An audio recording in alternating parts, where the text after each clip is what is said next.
श्रावण मास प्रथम सोमवार की व्रत कथा।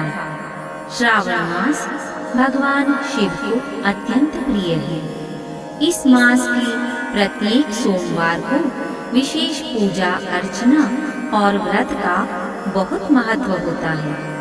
प्रथम सोमवार की कथा इस प्रकार है। कथा। प्राचीन काल में एक गरीब ब्राह्मण दंपत्ति था जो बहुत शिव भक्त थे।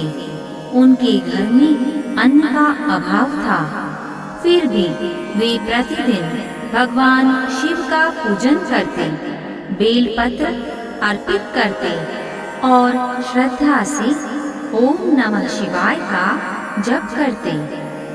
श्रावण मास आया तो ब्राह्मणी ने संकल्प लिया कि इस मास के सभी सोमवारों का व्रत रखेगी। वह पूरे नियम से उपवास करती और शिव मंदिर जाकर पूजा करती। पहले सोमवार के दिन ही उन्होंने व्रत रखा, परंतु घर में कुछ भी खाने को नहीं था।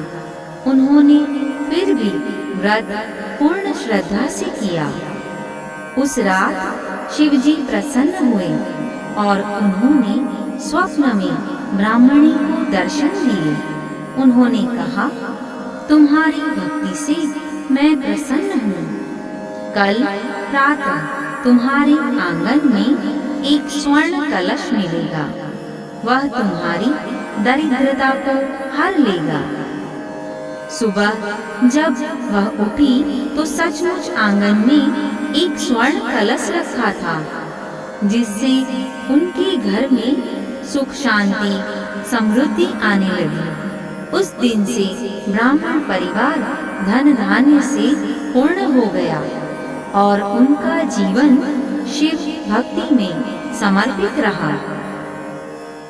फल।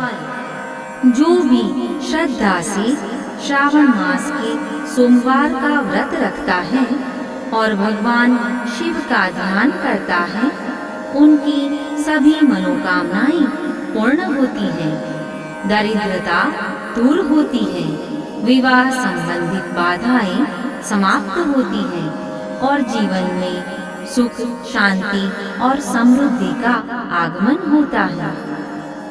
व्रत की विधि। प्रातः स्नान करके शिवलिंग पर जल चढ़ाइए, बेलपत्र धरिए, अक्षत और दूध चढ़ाइए। उसके बाद ओम नमः शिवाय मंत्र का जाप करें, व्रत कथा सुने और भगवान शिव की आरती करें। संकल्प लेके पूरे सावन में सोमवार का व्रत कीजिए। यह करने से शिव जी आपके ऊपर अति प्रसन्न होंगे।